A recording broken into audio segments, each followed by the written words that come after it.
There is something very weird about the twins. And no, I'm not talking about the fact that one of them just up and left the other sleeping while going on an adventure, or even the fact that that twin is also supposedly part of teyvat.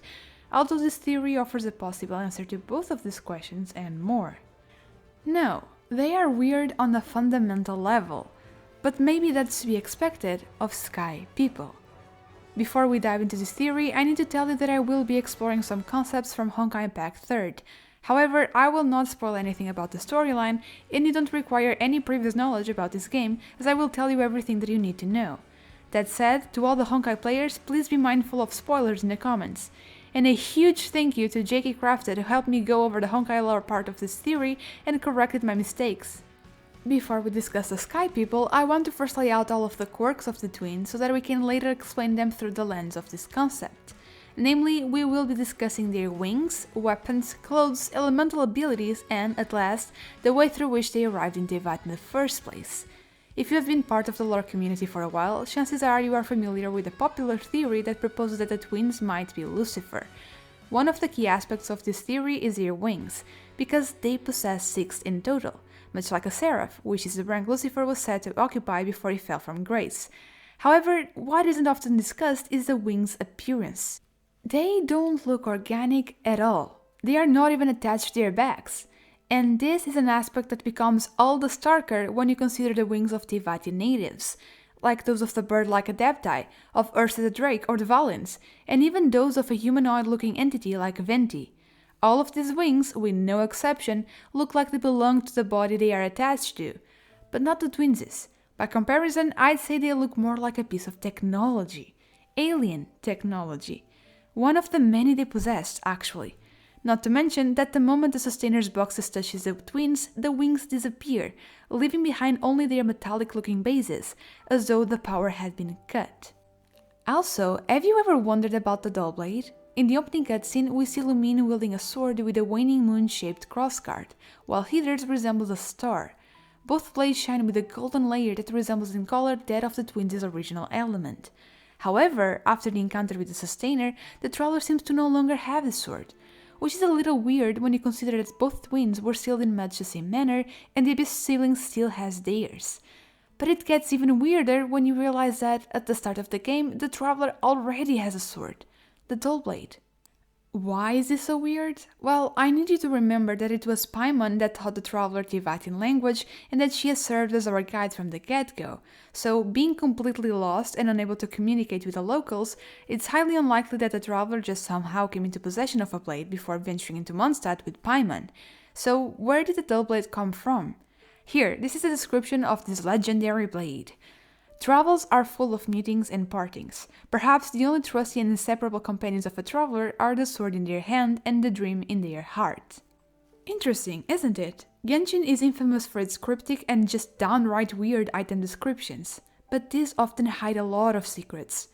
This almost seems to imply that the traveler and the Dullblade have been together for a very long time. Perhaps they have, because this meme-worthy weapon might just be the majestic sword the traveler came into Teyvat with. After all, they seem awfully attached to it. They have canonically been given far better choices, yet they stick with a Dullblade. What of their clothes though? They have been described as exotic by the locals, but they may be much more than that. Let's consider visions for a moment. We know they possess the color of their element by default and glow when around large concentrations of elemental energy, in gameplay terms, when your character's burst is ready, or when near star splinter iron ores. But they aren't attached to the clothes of their wielder because they need to be carried by the Allogene at all times so that they might access its power. The Traveler and their sibling don't have a vision, but they have something else that is quite similar in its mechanics: gems encrusted on their clothes. They glow based on the element they are synced with, much like they did for their original element, but at no point is the Traveler said to require an external device to wield elemental power. Oh, and remember that scene where we first meet Venti and Valin? The gem on the Traveler's chest acted of its own accord and it charged what seems to be a small burst of animo power. The Traveler was clearly surprised, which seems to indicate that these gems are there for more than visual purposes. It was actually their doing. There is also the fact that, back in Inazuma, Ayaka offered to get the Traveler new clothes, which they politely but firmly declined, stating that their clothes were important to them. Were they just being sentimental, or was there something more to that statement? If somehow these gems allow them to siphon elemental energy and they are truly encrusted in their clothes, then perhaps swapping them for something else wouldn't be a smart move.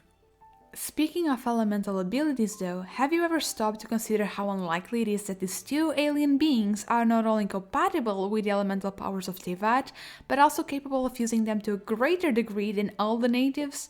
Or even that they can derive this power from the statues when nobody else can? It's almost like they were made to use these energies.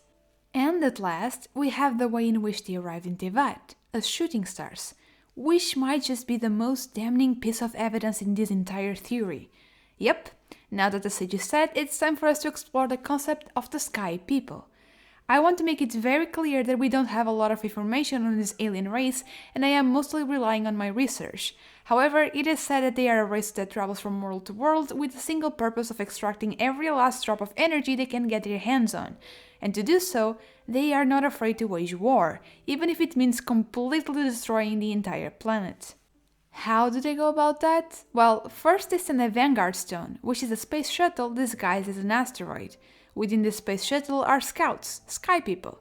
If this newfound world contains civilization, the scouts will use their abilities, which include mind control, to establish themselves and prepare for extraction, which involves having their army swoop in to collect all the energy they can. At this point, there likely are several alarm bells going off in your mind, but before we return to the twins, there is another key piece of information that I need to share with you. The Sky People are also known as the Hunters from the Sea of Stars, the Predators, and the Star Devourers. They are set to rush from system to system, ripping every drop of energy they can find, and, to quote a character from Apos Honkai Odyssey 2 word for word, the Sky People are ruthless energy hunters, energy of every kind. Every kind. Memorize that part. So yes, like you have probably already guessed, my theory is that the twins are Sky People scouts. So let's reframe their story based off the assumption that that is correct, okay? The twins first arrive in Teyvat as quote-unquote shooting stars. While we know that the stars of Teyvat are fake and look a lot like meteorites, the two stars we see falling at the beginning of the game sure as hell aren't real stars as we know them, despite coming from beyond Teyvat. That said, they do fit the description of something else entirely, the Vanguard Stone. I'd say they fit the description perfectly, actually, not just in terms of the appearance of the shuttle, but also because they do carry someone inside, the twins. And if the twins really are scouts, their mission would be to identify possible threats and possible energy sources, then take control. So while we still don't know why the traveler woke up later, suddenly the Abyss siblings' decision to not wait around makes more sense. They had a job to do. And we know that they did travel Teyvat with Dainsleif, who is the royal guard captain of Conria. Is that a better way to scout a new planet and take control than to travel across all of it with someone of high influence and power? I don't think so. But when Slash struck down Conria, the Abyss sibling lost control and it became apparent that this world still hid dangers regardless. And at this point, I want you to consider that, as Sky People, the twins are primed to feed off energy.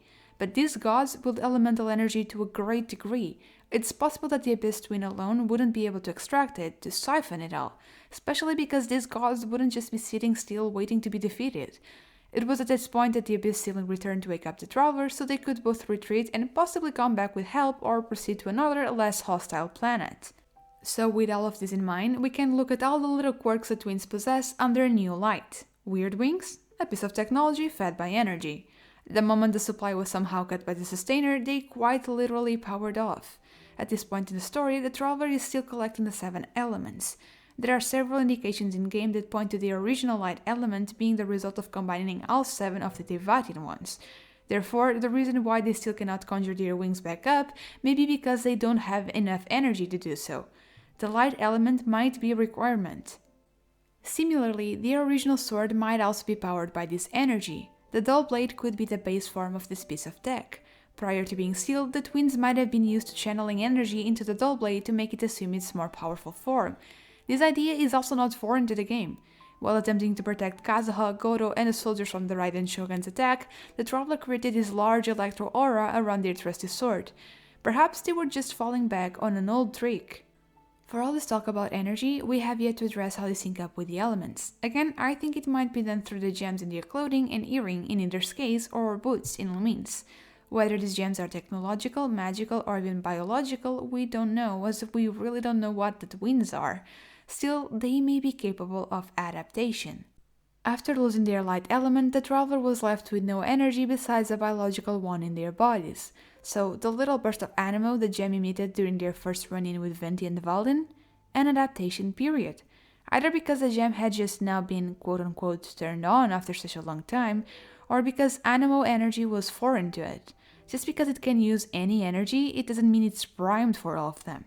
Even if the light element is the sum of animo and the other 6 elements, there is no telling whether the twins had ever come across a split form of the original elements, so an adaptation might still be in order when it comes to isolated elements. Case in point, it never happened again. The gems might have simply learned how to utilize this new form of energy and its many flavors. The fact that the traveler also gets energy by resonating with the statue of the Seven falls neatly in line with this image of an energy hunter of all kinds capable of extracting every last drop of it, even if it's the latent power of the statues.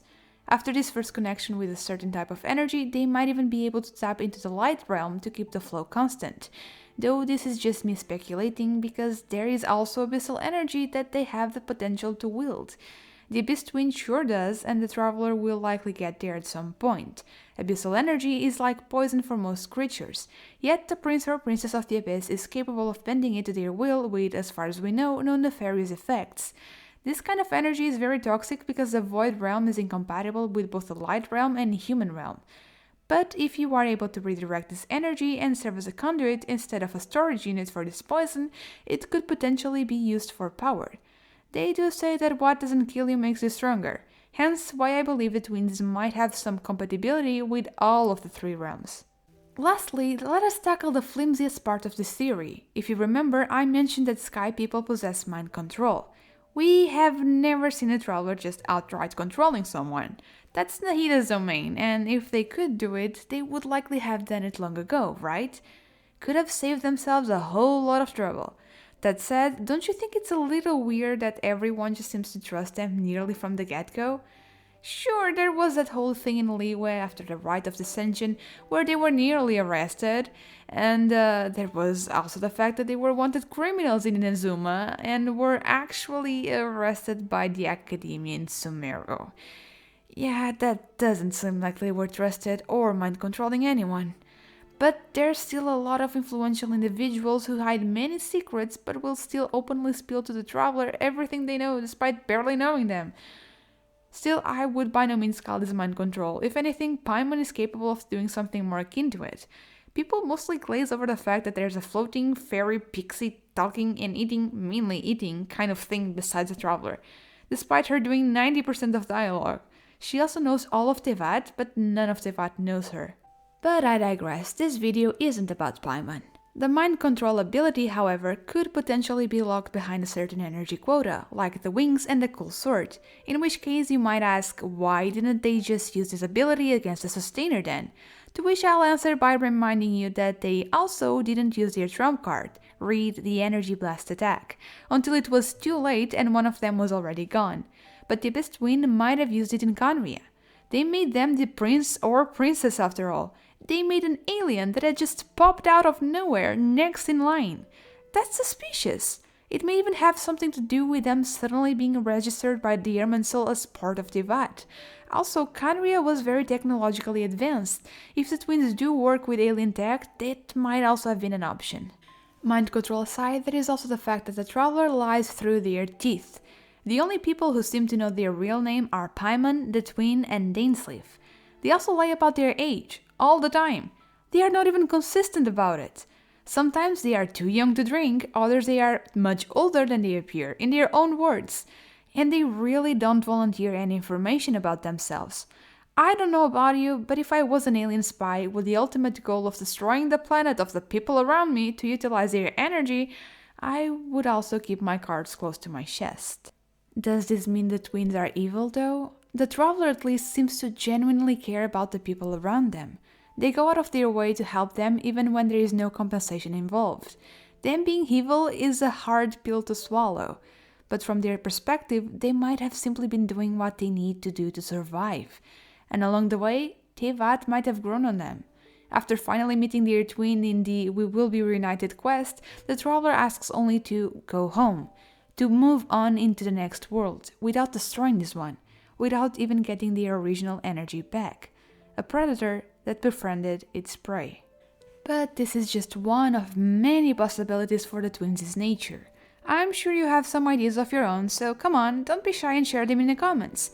Thanks for watching. If you enjoyed, please like and subscribe. My name is Blue, and I'll see you again soon. Safe journey, travelers!